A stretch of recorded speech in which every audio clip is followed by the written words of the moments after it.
그 배 안엔 제 아들이 있었습니다. 세계 최연소 LNG 항해사.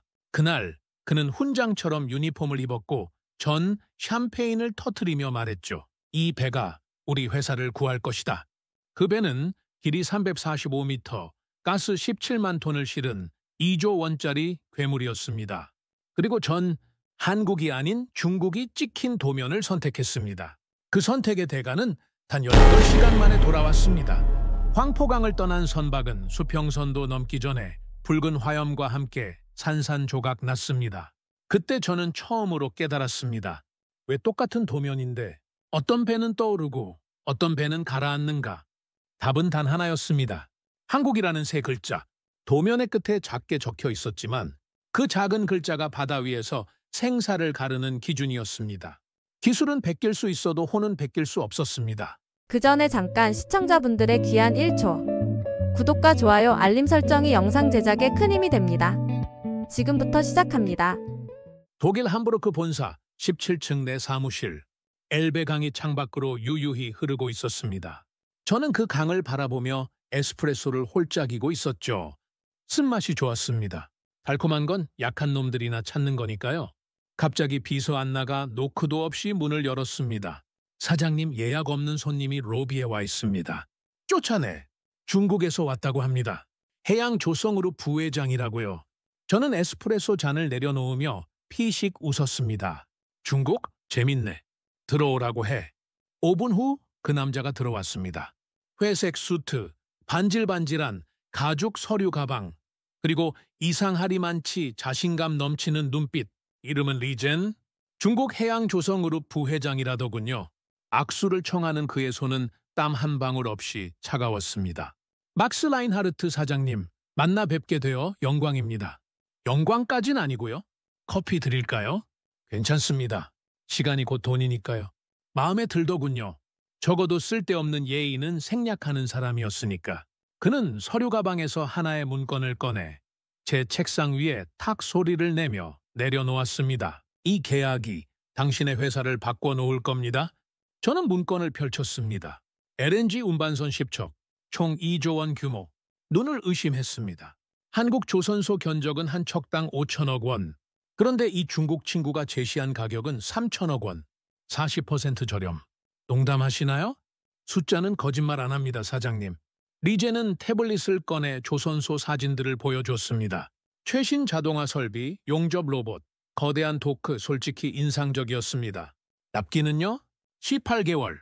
저는 웃음이 나왔습니다. 한국은 36개월 걸린다고 하던데요. 그래서 우리가 선택받는 겁니다. 리제는 손가락으로 책상을 툭툭 두드리며 말했습니다. 한국은 낭만주의자들입니다. 장인 정신? 아름답죠. 하지만 느립니다. 21세기 비즈니스는 속도입니다. 저는 그 말에 완전히 동의했습니다. 25년간 이 업계에서 살아남았습니다. 품질? 물론 중요하죠. 하지만 그보다 더 중요한 건 납기와 가격입니다. 투자자들은 철학을 사지 않습니다. 수익률을 삽니다. 설계는 어디서 가져왔죠?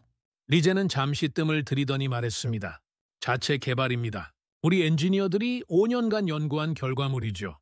저는 믿지 않았습니다. 하지만 믿고 싶었습니다. 계약서를 넘기며 계산기를 두드렸죠. 2조 원짜리 계약. 만약 성사되면 3년치 순이익을 한 번에 확보하는 겁니다.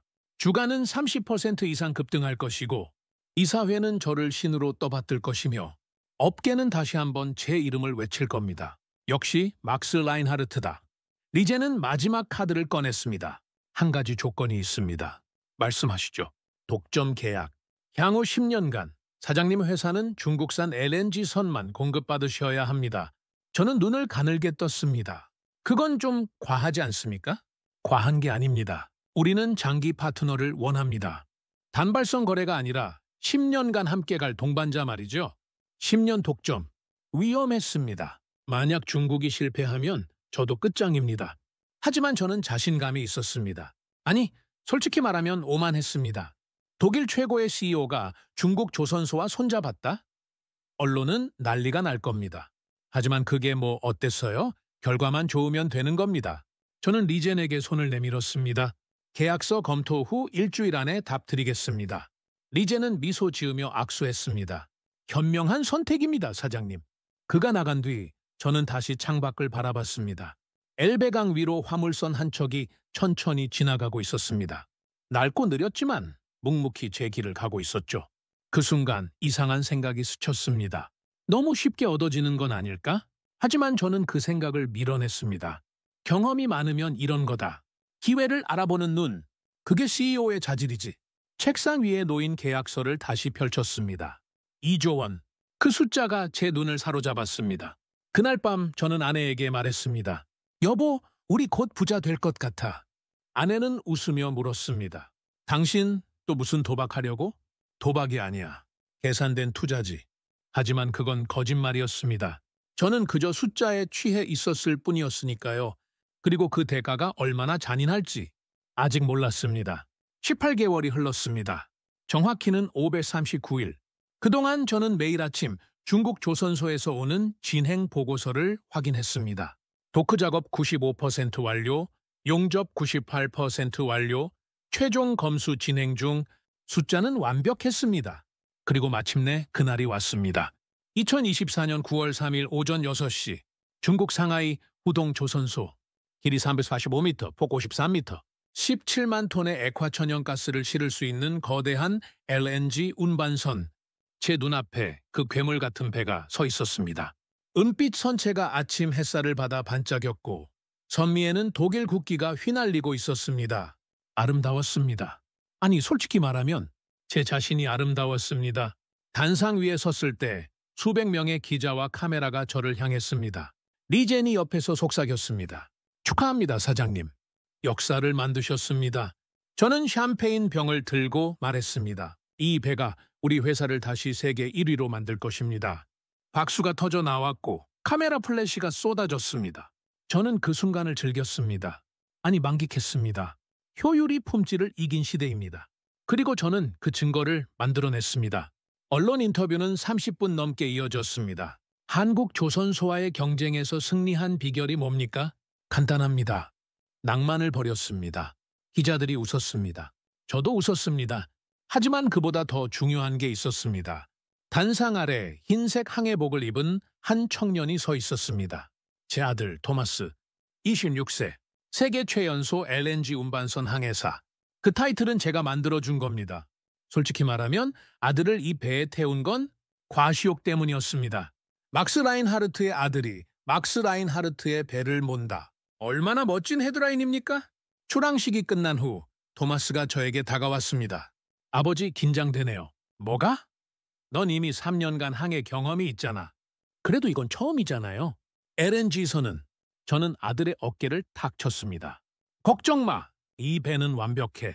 중국 최고 기술로 만든 거야. 토마스는 미소 지었지만 눈빛은 불안해 보였습니다. 하지만 저는 신경 쓰지 않았습니다. 젊은 놈들은 다 그렇죠. 겁이 많습니다. 20,000km 항해하고 독일 돌아오면 넌 전설이 될 거야. 네, 아버지. 토마스는 고개를 끄덕이고 배로 올라갔습니다. 저는 그 뒷모습을 보며 생각했습니다.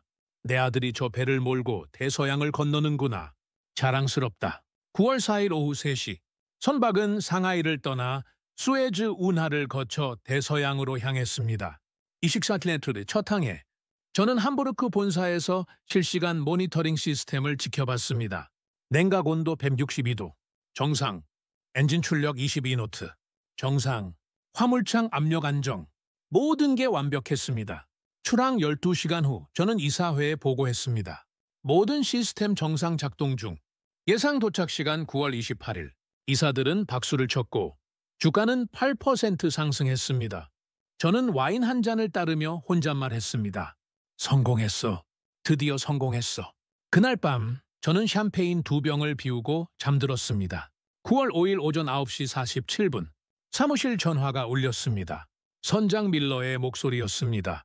사장님 1번, 화물창에서 이상 진동이 감지됐습니다. 저는 커피를 홀짝이며 대수롭지 않게 대답했습니다. 진동? 파도 때문 아닙니까? 아닙니다. 냉각가스가 미세하게 누출되고 있습니다. 그 순간 등골이 서늘해졌습니다. 얼마나? 분당 10.3톤? 당장 1번 화물창 폐쇄하고 냉각 시스템 점검하세요. 알겠습니다. 전화가 끊겼습니다. 모니터를 응시했습니다. 1번 화물창 시스티디도 5분 후 포행트리투도 다시 3분 후 핀투도 온도가 오르고 있었습니다. 오전 11시 15분 다시 전화가 왔습니다. 3번 화물창도 온도 상승 시작했습니다. 뭐라고? LNG 기화 시작 압력이 초과되고 있습니다. 제 손이 떨렸습니다. 토마스는 내 아들은 어디 있어? 3번 화물창 근처에서 밸브 점검 중입니다. 당장 거기서 나오라고 해. 사장님, 통신이 두절됐습니다. 가연성 가스구름이 형성되고 있어서 제 심장이 멈춘 것 같았습니다. 모니터 화면 3번 화물창 압력 위험 수치 돌파 누출량 분당 2.3톤 경고음이 울려 퍼졌습니다. 오후 1시 32분 폭발음이 들렸습니다. 아니, 정확히는 모니터 화면이 먼저 붉게 변했고 3초 후 위성 전화로 폭발음이 전달됐습니다. 쾅! 선체 좌현에서 붉은 화염이 솟구쳤습니다. 3번 화물창이 찢어지고 17만 톤의 액화가스가 폭발하며 배 전체가 불길에 휩싸였습니다. 저는 소리쳤습니다. 토마스, 토마스! 하지만 대답은 없었습니다. 모니터 화면은 검은 연기로 뒤덮였고 위성 신호는 끊겼습니다. 그리고 침묵, 17만 톤의 화물, 2조 원짜리 선박, 그리고 제 아들. 단 18시간 만에 바다 위에서 사라졌습니다. 그날 밤 저는 사무실 바닥에 주저앉아 있었습니다. 전화는 불이 났고 이사들은 패닉에 빠졌으며 언론은 속보를 쏟아냈습니다. 하지만 저는 아무것도 듣지 못했습니다. 귓속엔 단 하나의 소리만 울렸습니다. 아버지 긴장되네요. 토마스의 마지막 목소리. 저는 창밖을 바라봤습니다. 엘베강 위로 낡은 화물선 한 척이 천천히 지나가고 있었습니다. 느리고 낡았지만 여전히 떠 있었습니다. 저는 그제야 깨달았습니다. 왜 똑같은 배인데 어떤 건 떠오르고 어떤 건 가라앉는가.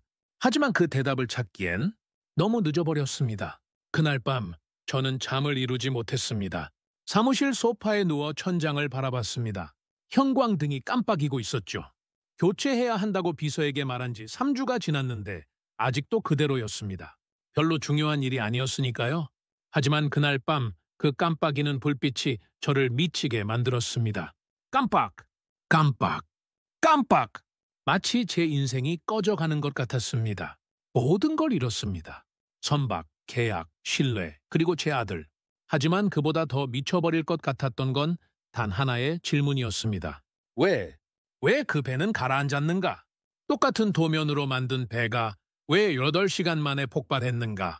중국은 한국 도면을 썼다고 했습니다. 구슈키니프와는 일치한다고 했죠. 그럼 대체 나머지 0.3%가 뭐였습니까?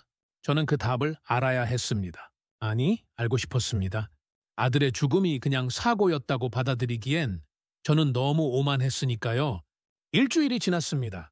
그동안 저는 이사회에서 해임 압박을 받았고 주가는 40% 폭락했으며 언론은 저를 탐욕의 CEO라고 불렀습니다. 틀린 말은 아니었죠. 인정합니다. 9월 12일 오후 제 사무실 문이 열렸습니다. 사고조사팀장 슈미트였습니다. 50대 중반, 회색 머리에 두꺼운 안경을 낀 엔지니어. 표정은 항상 무표정했는데 그날따라 더 굳어 있었습니다. 그는 책상 위에 두꺼운 파일을 내려놓으며 말했습니다. 이건 당신이 본 적 없는 설계도입니다.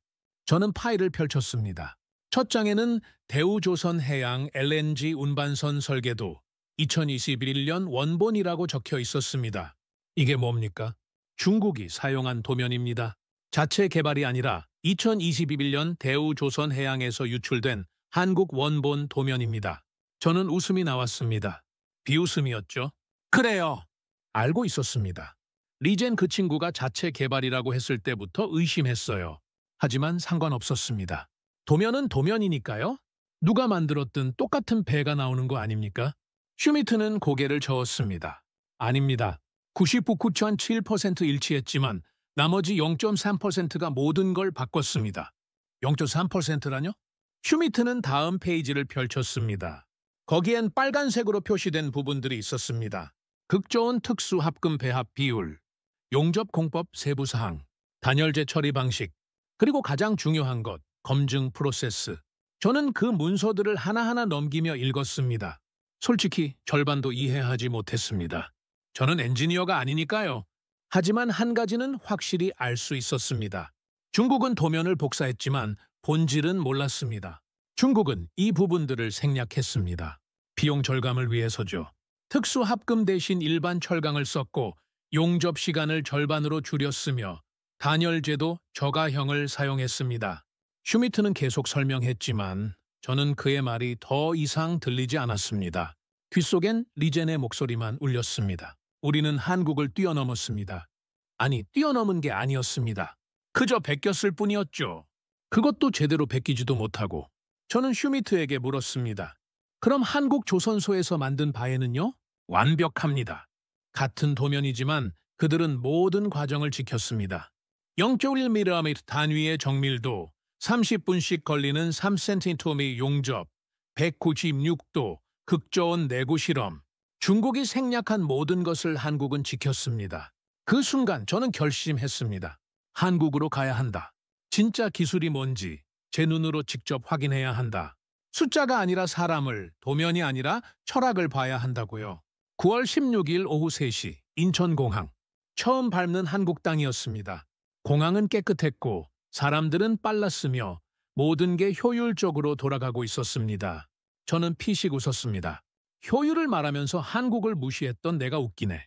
다음 날 아침 저는 거제도로 향했습니다. 대우조선 해양 본사. 나에게 한국은 단순한 나라가 아니었습니다. 죽은 아들의 진실을 품고 있는 마지막 단서였으니까요. 조선소 입구에서 한 남자가 저를 기다리고 있었습니다. 30년 경력의 수석 엔지니어 김도현, 50대 후반, 흰머리가 반쯤 섞인 머리, 거친 손, 그리고 묵직한 눈빛. 악수를 청했을 때 그의 손은 굳은 살로 가득했습니다. 사무실에만 앉아있는 엔지니어가 아니었죠. 막스 사장님, 멀리서 오셨습니다. 마음이 많이 아프시겠습니다. 그는 영어가 서툴렀지만 진심은 느껴졌습니다. 저는 대답 대신 물었습니다. 제 아들을 죽인 게 뭡니까? 김도현은 잠시 침묵하더니 조용히 말했습니다. 도면이 아니라 마음입니다. 그 말이 제 가슴을 찔렀습니다. 김도현은 저를 공장 안으로 안내했습니다. 거대한 도크, 수십 명의 용접공, 그리고 건조 중인 LNG 선박. 모든 게 중국 조선소와 비슷해 보였습니다. 하지만 다가갈수록 차이가 보이기 시작했습니다. 한 용접공이 3cm 정도의 이음새를 용접하고 있었습니다. 저는 시계를 봤습니다. 10분이 지났는데도 아직 끝나지 않았더군요. 왜 이렇게 오래 걸립니까? 김도현이 대답했습니다. 이건 철을 붙이는 게 아닙니다. 바다 위에서 생명을 지키는 일입니다. 그 용접공은 30분을 들여 겨우 그 3cm를 완성했습니다. 땀이 뚝뚝 떨어지고 있었죠. 끝나고 나서 그는 돋보기를 꺼내 이음새를 다시 한번 확인했습니다. 0.1mm라도 틀어지면 극저온에서 균열이 생깁니다. 저는 아무 말도 할 수 없었습니다. 중국은 그 3cm를 5분 만에 끝냈습니다. 저는 그걸 효율이라고 불렀죠. 하지만 한국은 그걸 생략이라고 불렀습니다. 김도현은 저를 다음 장소로 데려갔습니다. 냉각탱크 실험실. 거기엔 두 개의 탱크가 나란히 놓여 있었습니다. 하나는 중국산, 하나는 한국산. 똑같은 도면으로 만들어진 탱크였죠. 극저온 내구 실험을 보여드리겠습니다. 액체 질소가 탱크 안으로 주입됐습니다. 온도가 떨어지기 시작했습니다. 100도, 150도, 180도, 그리고 마침내 196도. 한국산 탱크는 완벽했습니다. 아무 변화도 없었죠. 하지만 중국산 탱크는 달랐습니다. 3시간 후 미세한 균열이 생기기 시작했습니다. 압력이 상승했고 증기가 새어나왔습니다. 경보음이 울렸습니다. 제 아들을 죽인 게 바로 저 균열이었습니다. 김도현이 말했습니다. 기술은 손끝에서 시작하지만 마음끝에서 완성됩니다. 그날 밤 거제도 호텔방에서 저는 노트북을 열고 타이핑하기 시작했습니다. 나는 기술을 샀다고 생각했지만 사실은 신뢰를 외면했었다. 그리고 그 아래 한 줄을 더 적었습니다. 싼 게 비지떡이란 말. 나는 내 아들을 잃고 나서야 믿게 됐다. 한국에서 돌아온 다음 날 저는 사무실에서 밤을 새웠습니다. 창밖으로 엘베강이 보였지만 이번엔 그 강을 바라보지 않았습니다. 대신 책상 위에 펼쳐진 숫자들만 응시했죠. 계산기를 두드리고 메모지에 뭔가를 적고 다시 지우고 또 적고. 중국과의 계약을 파기하면 어떻게 될까? 위약금 800억 원, 지연 손실 400억 원, 신용 등급 하락으로 인한 이자 부담 증가 200억 원. 주가 하락 예상 30%, 투자자 이탈, 소송 위험, 언론의 조롱, 총 손실 예상치 1조 5천억 원. 회사가 날아갈 수도 있는 숫자였습니다. 하지만 저는 한국에서 그 균열을 봤습니다. 196도에서 갈라지는 중국산 탱크, 그리고 완벽하게 버티는 한국산 탱크. 그 차이가 제 아들을 죽였습니다. 창밖을 바라봤습니다. 새벽 4시, 함부르크는 여전히 어두웠습니다. 저는 중얼거렸습니다. 이걸 파기하면 끝일 수도 있어. 하지만 안 하면 다시는 못 일어나. 숫자는 분명했습니다. 중국과 계속 계약하는 게 손실이 적었죠. 하지만 거제도 조선소에서 본 그 용접공의 손, 30분 동안 3cm를 이어붙이던 그 집요함, 김도현이 했던 말. 기술은 손끝에서 시작하지만 마음 끝에서 완성됩니다. 저는 한 가지를 깨달았습니다. 기술은 도면이 아니었고 신뢰는 숫자가 아니었습니다. 제가 25년간 믿어왔던 모든 철학이 틀렸다는 걸요. 새벽 6시 저는 결심했습니다. 비서 안내게 전화를 걸었습니다. 오늘 오전 8시 이사회 긴급 소집. 전원 참석 필수라고 전해. 사장님 새벽 6시인데요? 알라. 그래도 해. 전화를 끊고 저는 노트북을 열어 한국에서 촬영한 영상 파일을 확인했습니다.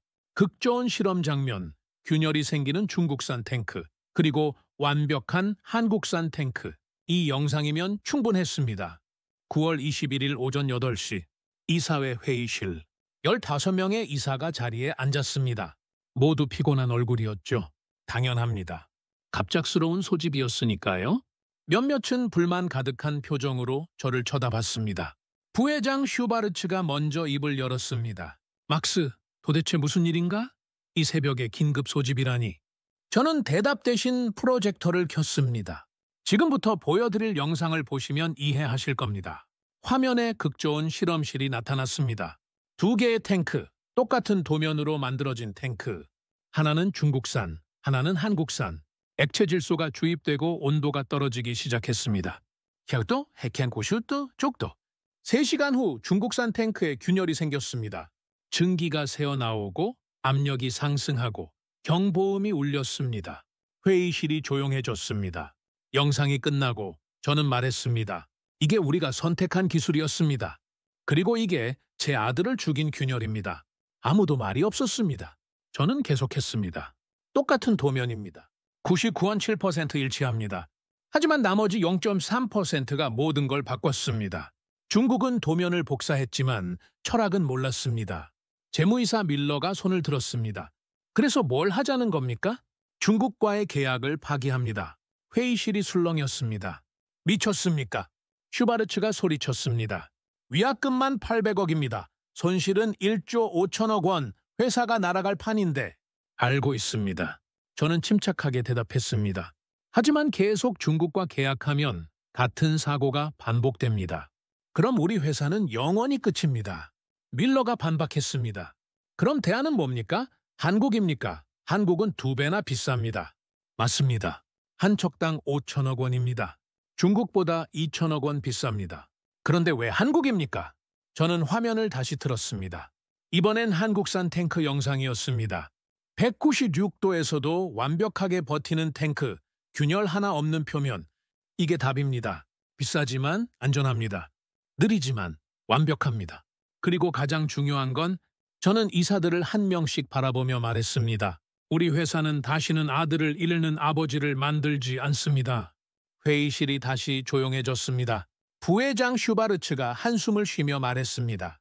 막스 당신 감정적으로 판단하는 겁니다. 맞습니다. 저는 인정했습니다. 저는 지금 감정적입니다. 제 아들이 죽었으니까요. 하지만 이건 감정만의 문제가 아닙니다. 저는 다음 슬라이드를 넘겼습니다. 한국 조선소의 납품 기록이었습니다.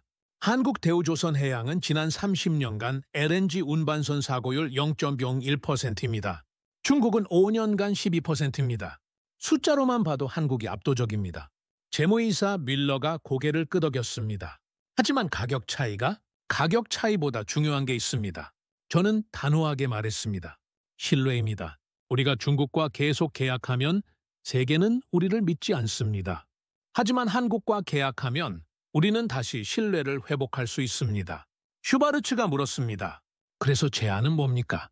중국과의 계약을 전격 파기하고 한국과 10년 장기 계약을 체결합니다. LNG 운반선 10척, 한 척당 5천억 원, 총 5조 원 규모입니다. 회의실이 다시 술렁였습니다. 5조 원? 네, 비쌉니다. 하지만 그만한 가치가 있습니다. 저는 마지막 슬라이드를 보여줬습니다. 한국 조선소에서 찍은 사진이었습니다. 30분 동안 3cm를 용접하던 그 용접공, 돋보기로 이음새를 확인하던 그 모습. 지금 우리가 선택해야 하는 건 값싼 효율이 아니라 살아있는 철학입니다. 저는 숨을 크게 들이쉬고 말했습니다. 싼 게 비지떡이란 말, 저는 제 아들을 잃고 나서야 믿게 됐습니다. 여러분은 저처럼 배우지 마십시오. 회의실이 조용해졌습니다. 슈바르츠가 말했습니다. 표결하겠습니다. 중국과의 계약 파기 및 한국과의 10년 장기 계약 체결. 찬성하시는 분, 손이 하나, 둘, 셋 올라가기 시작했습니다. 9대2 가결되었습니다. 저는 안도의 한숨을 쉬었습니다. 그리고 회의가 끝나자마자 국제전화를 걸었습니다. 한국, 거제도, 김도연 수석 엔지니어. 여보세요? 김도연의 목소리가 들렸습니다. 김 엔지니어님, 막스입니다. 아, 사장님, 무슨 일이십니까? 저는 잠시 말을 멈췄습니다. 그리고 천천히 또박또박 말했습니다. 10척, 10년 장기 계약, 한 척당 5천억 원. 당신들과 함께 갑니다. 전화 너머로 침묵이 흘렀습니다. 그리고 김도현이 조용히 말했습니다. 감사합니다, 사장님. 후회 없으실 겁니다. 이미 충분히 후회했습니다. 이젠 믿고 싶습니다. 전화를 끊고 저는 창밖을 바라봤습니다. 엘베강 위로 해가 떠오르고 있었습니다. 그날 오후 세계 언론이 일제히 보도했습니다. 독일 최대 해운사, 중국과의 계약 정역 파기, 한국 조선소와 5조 원 규모 10년 장기 계약 체결, 효율에서 신뢰로 해운업계 패러다임 전환. 제 전환은 다시 불이 났습니다. 하지만 이번엔 달랐습니다. 비난이 아니라 질문이었습니다. 막스, 왜 한국입니까? 중국이 그렇게 나쁩니까? 5조 원이면 중국에서 15척 살 수 있는데요? 저는 모든 질문에 같은 대답을 했습니다. 숫자로 계산할 수 없는 게 있습니다. 그걸 신뢰라고 부릅니다. 다음 날 중국 조선소는 아수라장이 되었습니다. 리제는 기자회견에서 고개를 숙인 채 사과문을 읽었습니다. 우리는 도면을 가졌지만 영혼은 잃었습니다. 저는 그 영상을 보며 생각했습니다. 복제는 진짜가 아니다. 그리고 저는 비로소 깨달았습니다. 25년간 제가 믿어왔던 효율이란 게 사실은 편법이었다는 걸요. 1년이 흘렀습니다. 정확히는 361일. 저는 매일 아침 한국 조선소에서 오는 진행 보고서를 확인했습니다. 중국 때와 달리 이번엔 불안하지 않았습니다. 아니, 솔직히 말하면 약간 불안했습니다. 한번 대인 손은 뜨거운 물도 무서워하니까요. 하지만 한국은 달랐습니다. 보고서마다 사진이 첨부되어 있었습니다. 용접 이음새 클로즈업, 단열재 시공 과정, 극저온 테스트 결과, 심지어 용접공들이 점심 먹는 사진까지 보내왔습니다. 처음엔 웃었죠. 뭐 이런 걸 다 보내나? 하지만 시간이 지나면서 그 사진들이 주는 의미를 알게 됐습니다. 투명함. 그들은 숨길 게 없었습니다. 아니, 숨기고 싶지 않았습니다. 그리고 마침내 그날이 왔습니다. 2025년 9월 29일 오전 6시, 독일 빌헬름스 하펜 항구, 새벽 안개가 자욱했습니다. 저는 부두 끝에 서서 바다를 바라봤습니다. 아내가 옆에 있었고 이사회 멤버들도 몇 명 와 있었습니다. 언론도 왔죠. 하지만 저는 그들을 신경 쓰지 않았습니다. 저는 단 하나만 기다리고 있었습니다. 한국에서 건조된 첫 번째 LNG 운반선. 오전 6시 17분, 안개 속에서 거대한 그림자가 나타나기 시작했습니다. 길이 345m, 폭 53m, 17만 톤의 액화천연가스를 싣고 단 한 방울의 누출도 없이 24km를 건너온 배에 선체가 점점 가까워졌습니다. 은빛 표면이 새벽 햇살을 받아 반짝였고 선미에는 태극기와 독일 국기가 나란히 휘날리고 있었습니다. 저는 그 순간 울었습니다. 아내가 제 손을 잡았습니다. 여보, 괜찮아요? 저는 고개를 끄덕였지만 눈물은 멈추지 않았습니다. 기술도 선박도 돈도 아니었습니다. 신뢰가 돌아온 순간이었으니까요. 1년 전 저는 2조 원짜리 선박을 잃었습니다.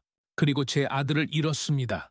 세계는 저를 탐욕의 CEO라고 불렀고 저는 그 말을 부정할 수 없었습니다.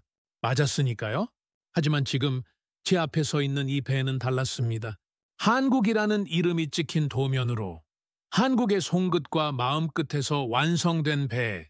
30분 동안 3cm를 용접했던 그 손들, 0.2mm 단위로 확인했던 그 눈들, 이건 생명을 지키는 일이라고 말했던 그 철학이 만든 배. 배가 부두에 접안했습니다. 갱웨이가 내려오고 선장이 내려왔습니다. 독일인 선장 밀러였습니다. 그는 제게 다가와 악수를 청했습니다. 사장님, 완벽한 항해였습니다. 문제는 없었습니까? 단 하나 더요. 모든 시스템이 완벽했습니다. 냉각 온도 162도 유지, 누출 제로, 엔진 출력 안정. 솔직히 말하면 제가 30년간 타본 바해 중 최고였습니다. 저는 웃었습니다. 처음으로 진심으로 웃었던 것 같습니다. 고생하셨습니다, 선장님. 인수식이 시작됐습니다. 언론이 몰려들었고 카메라 플래시가 터졌습니다. 하지만 1년 전과 달리 저는 허세를 부리지 않았습니다. 단지 조용히 말했습니다. 이 배는 숫자가 아니라 신뢰로 만들어졌습니다. 그리고 저는 그 신뢰를 배웠습니다. 그날 저녁 특별한 손님이 왔습니다. 리엔. 1년 전 중국 조선소에서 저에게 2조 원짜리 계약서를 내밀었던 그 남자. 우리는 한국을 뛰어넘었습니다. 라고 자신만만하게 말했던 그 사람. 하지만 지금 그의 모습은 완전히 달랐습니다. 회색 수트 대신 작업복을 입고 있었고 가죽 서류 가방 대신 낡은 배낭을 메고 있었습니다. 눈빛도 달랐습니다. 오만함 대신 겸손함이 보였습니다. 막스, 오랜만입니다. 리젠 당신, 왜 여기 있습니까? 그는 씁쓸하게 웃었습니다. 한국에서 기술 연수를 받고 있습니다. 6개월째입니다. 한국에서요? 네. 중국 정부가 보냈습니다. 우리 조선소 엔지니어 50명과 함께요. 도면을 훔치는 게 아니라 철학을 배우라고 하더군요. 저는 그 말에 놀랐습니다. 중국이 변하고 있었습니다. 리젠이 계속 말했습니다. 막스, 당신이 보여준 용기가 저를 바꿨습니다. 당신은 1조 5천억 원을 잃으면서까지 옳은 선택을 했습니다. 저는 그걸 보고 부끄러웠습니다. 저는 손을 내밀었습니다. 앞으로 잘하면 됩니다. 늦은 건 없습니다. 리젠은 제 손을 잡았습니다. 1년 전과 달리 그의 손은 따뜻했습니다. 저녁 늦게 저는 김도현과 함께 한국 근처 레스토랑에 앉아 있었습니다. 김도현은 한국에서 이 인수식을 보기 위해 직접 독일까지 날아왔습니다. 그는 맥주잔을 들며 말했습니다. 사장님 축하합니다. 이제 진짜 시작입니다. 김 엔지니어님, 한 가지 물어봐도 됩니까? 말씀하십시오. 저는 잠시 망설이다가 물었습니다. 왜 당신들은 기술을 숨기지 않습니까? 중국이 도면을 훔쳐갔는데도 리젠 같은 사람들을 받아들여 가르칩니까? 김도현은 웃으며 대답했습니다. 숨길 게 없어서요. 네? 도면은 누구나 볼 수 있습니다. 하지만 정직한 마음은 베낄 수 없으니까요. 그 말이 제 가슴에 박혔습니다. 김도현이 계속 말했습니다. 사장님, 기술은 결국 사람입니다. 도면도, 기계도, 공장도 중요하지만 가장 중요한 건 그걸 만드는 사람의 마음입니다. 그 마음이 정직하면 기술도 정직해집니다. 저는 맥주잔을 들었습니다. 건배합시다. 정직한 기술을 위하여 건배. 우리는 잔을 부딪혔습니다. 그날 밤 호텔방으로 돌아와 창밖을 바라봤습니다. 부두에 정박해 있는 그 배가 보였습니다. 선미의 태극기와 독일 국기가 밤바람에 나부끼고 있었습니다. 저는 노트북을 열고 타이핑하기 시작했습니다. 기술은 숫자가 아니라 철학이다. 그리고 그 아래 한 줄을 더 적었습니다. 그 철학의 중심엔 한국이 있었다. 그 배는 단순한 선박이 아니었습니다.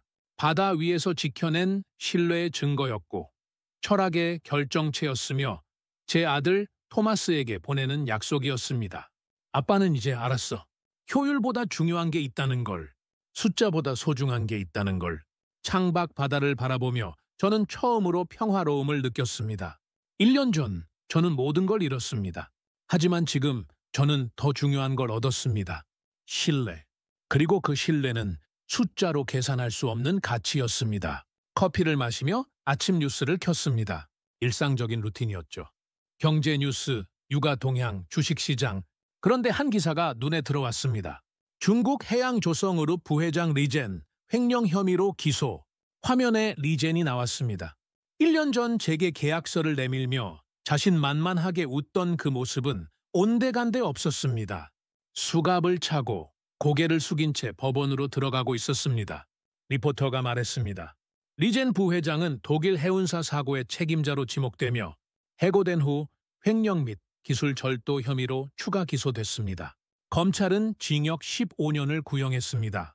저는 커피 잔을 내려놓았습니다. 복수를 한 기분은 아니었습니다. 그렇다고 동정심이 든 것도 아니었습니다. 그냥 텅 빈 기분이었습니다. 리젠은 이미 끝났습니다. 직장, 명예, 자유까지 모두 잃었습니다. 하지만 그렇다고 해서 제 아들이 돌아오는 건 아니었습니다. 복수는 아무것도 채워주지 못했습니다. 뉴스는 계속됐습니다. 중국 조선업 30개 조선소 폐쇄 4만 명 실직. 폐쇄된 조선소가 화면에 나왔습니다. 녹슨 크레인, 텅 빈 도크, 일자리를 잃은 노동자들. 한 노동자가 인터뷰하고 있었습니다. 우리는 그냥 일했을 뿐인데 왜 우리가 벌을 받아야 합니까? 저는 TV를 껐습니다. 가슴이 답답했습니다. 창밖을 바라봤습니다. 엘베강이 흐르고 있었습니다. 1년 전에도, 2년 전에도, 아마 100년 전에도 같은 속도로 흐르고 있었겠죠. 저는 생각했습니다. 내가 옳은 선택을 한 건가? 1조 5천억 원을 잃었고 세계 조선업 지형도를 바꿨으며 수만 명이 일자리를 잃었습니다. 물론 그건 제 책임이 아니었습니다. 중국이 거짓말을 했고 도면을 훔쳤으며 본질을 무시했으니까요. 하지만 그래도 무거웠습니다. 비서 안나가 노크했습니다. 사장님, 오늘 오후 이사회 있습니다. 알겠어요? 그리고 한국조선소에서 연락 왔습니다. 두 번째 선박 인도 준비 완료됐다고요? 저는 고개를 끄덕였습니다. 고맙습니다. 안나가 나가고 저는 다시 창밖을 바라봤습니다. 9월 28일 거제도. 저는 다시 한국에 있었습니다. 이번엔 계약도 회의도 아니었습니다. 그냥 가고 싶었습니다. 이유를 설명할 수도 없었습니다. 그냥 이곳에 있고 싶었습니다. 김도현이 조선소 입구에서 저를 맞아줬습니다. 사장님, 또 오셨네요. 그냥 보고 싶었습니다. 무엇을요? 저는 잠시 망설이다가 말했습니다. 진짜 기술이요? 김도현은 미소 지었습니다. 따라오십시오. 우리는 조선소를 걸었습니다. 1년 전과 똑같은 풍경이었습니다. 거대한 도크, 수십 명의 용접공, 그리고 건조 중인 LNG 선박. 한 용접공이 여전히 30분 동안 3cm를 이어붙이고 있었습니다. 저는 멈춰 섰습니다. 저 사람 1년 전에도 봤던 것 같은데요. 맞습니다. 박 기술자입니다. 35년 경력이죠. 35년 동안 계속 이렇게? 네. 하지만 매번 다릅니다. 뭐가요? 김도현이 말했습니다. 철은 같아도 배는 다르고 바다는 다릅니다. 그리고 그 배를 탈 사람도 다르죠. 저는 그 말에 가슴이 먹먹해졌습니다. 용접공 박 기술자가 작업을 끝내고 돋보기를 꺼냈습니다. 이음새를 확인하더니 고개를 끄덕이고 다음 지점으로 이동했습니다. 저는 그에게 다가갔습니다. 실례지만 질문 하나 해도 될까요? 박 기술자가 고개를 들었습니다. 50대 후반으로 보이는 남자였습니다. 얼굴은 땀으로 젖어 있었고 눈은 피곤해 보였지만 눈빛만큼은 또렷했습니다. 네, 말씀하십시오. 35년 동안 같은 일을 하신다고 들었습니다. 지루하지 않으십니까? 박 기술자는 잠시 생각하더니 말했습니다. 지루하죠. 당연히.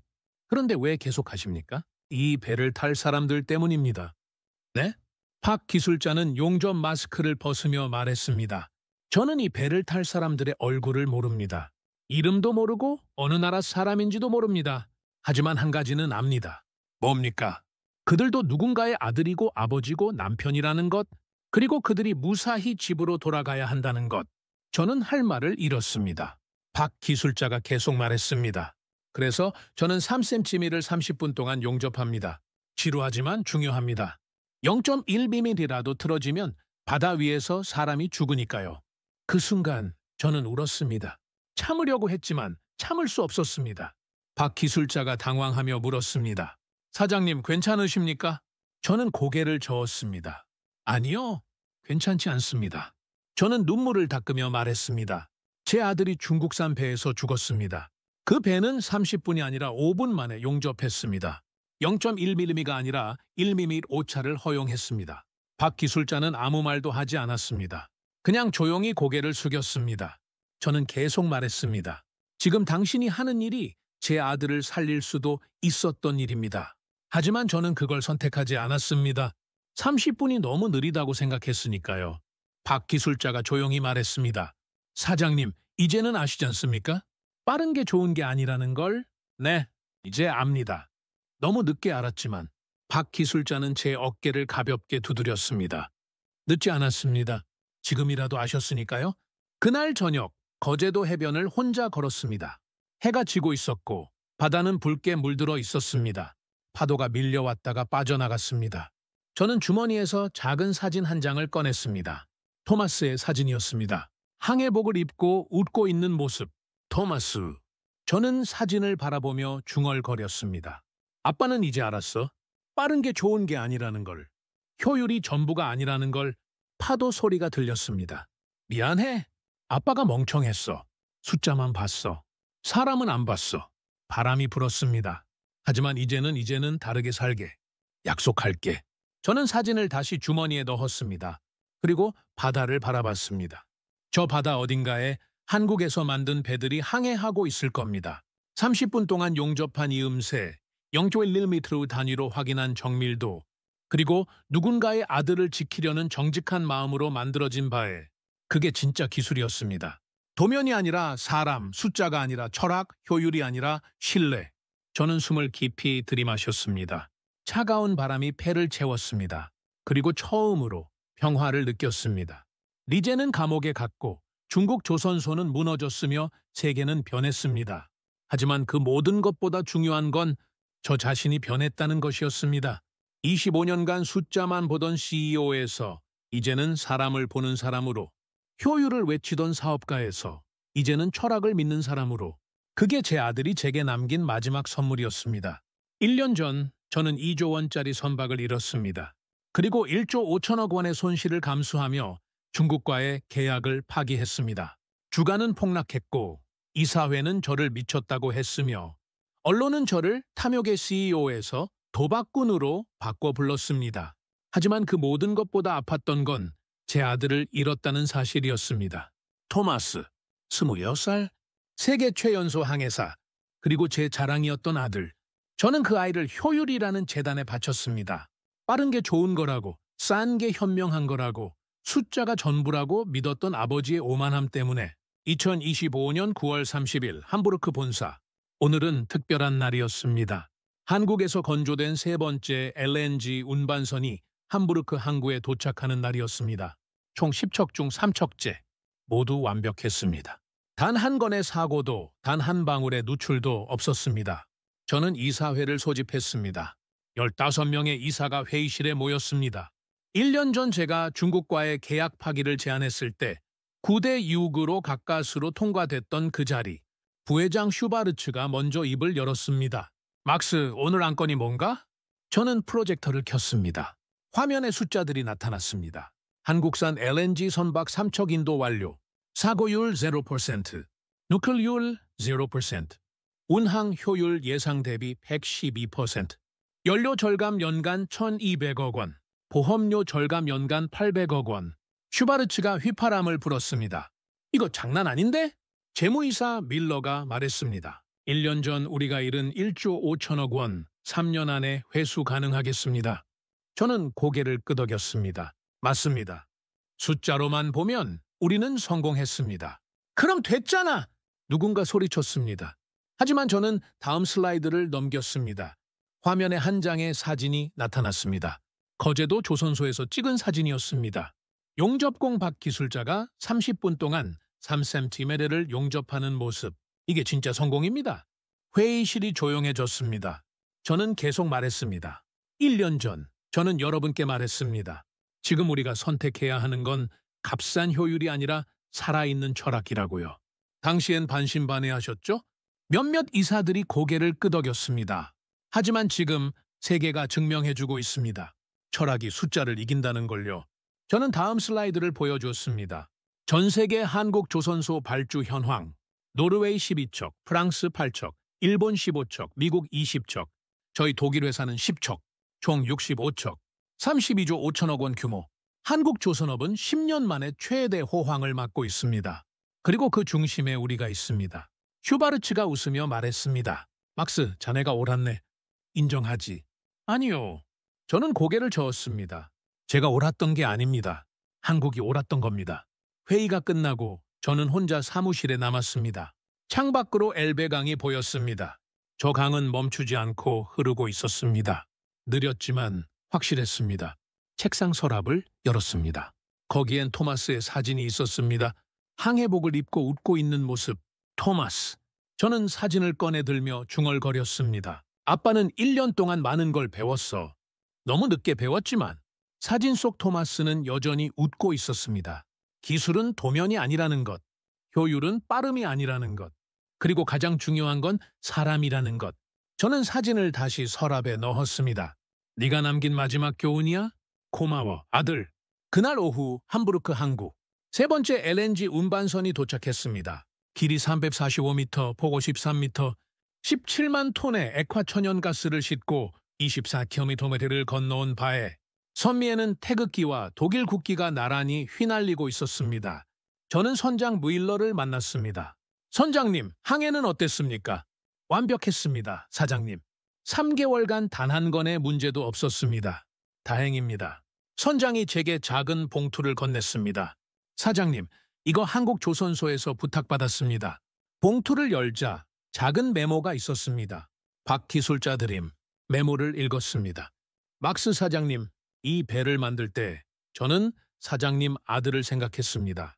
이름도 얼굴도 모르지만 그분도 누군가의 아들이었을 것입니다. 이 배는 그분을 위한 배입니다.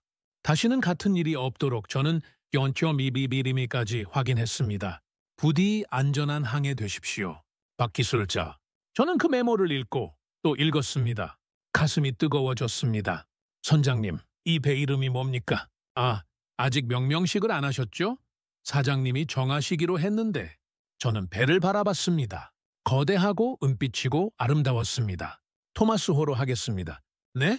제 아들 이름입니다. 이 배는 제 아들을 기억하는 배가 될 겁니다. 선장은 고개를 끄덕였습니다. 좋은 이름입니다, 사장님. 그날 밤 사무실. 저는 노트북을 열고 타이핑하기 시작했습니다. 25년간 CEO로 살면서 저는 숫자만 봤습니다. 매출, 이익, 효율, 납기 모든 게 숫자였습니다. 하지만 이제 압니다. 숫자 뒤에는 사람이 있다는 것을. 30분 동안 3cm를 용접하는 박기술자, 땡점포알 1, 2비 및 오차를 확인하는 김도현, 누군가의 아들을 지키려는 정직한 마음. 그게 진짜 기술이었습니다. 저는 타이핑했습니다. 기술은 숫자가 아니라 철학이다. 그 아래 한 줄을 더 적었습니다. 그리고 그 철학은 정직한 사람만 가질 수 있다. 지금 한국 조선업은 세계의 중심이 되었습니다. 미국, 유럽, 중동, 아시아 모든 해운국이 한국에 발주를 넣고 있습니다. 한국은 더 나아가고 있습니다. AI 기반 자율항해 시스템, 수소연료 전지 선박, 아모니아 친환경 추진선, 기술을 베끼는 나라와 기술을 만드는 나라의 차이. 세계는 이제 압니다. 진짜 기술이 어디에 있는지. 오늘도 거제도 어딘가에서 누군가는 30분 동안 3cm를 용접하고 있을 겁니다. 지루하지만 중요한 일입니다. 왜냐하면 그 3cm가 바다 위에서 누군가의 아들을 지키니까요. 저는 창밖을 바라봤습니다. 엘베강 위로 토마스호가 정박해 있었습니다. 선미의 태극기가 밤바람에 나부끼고 있었습니다. 저는 기술을 샀다고 생각했지만 사실은 신뢰를 배웠습니다. 그리고 그것이 제 인생 최고의 투자였습니다. 그 배는 지금도 바다를 건넙니다. 낡은 도면이 아니라 30년을 버텨온 철학을 품고서요. 바다는 정직한 사람만 받아들인다는 말, 이제는 제 신념이 되었습니다. 그리고 그 진심이 우리 회사를, 제 아들을, 그리고 제 자신을 구했습니다. 기술은 숫자가 아니었습니다. 사람이었고 마음이었고 그 이름은 한국이었습니다.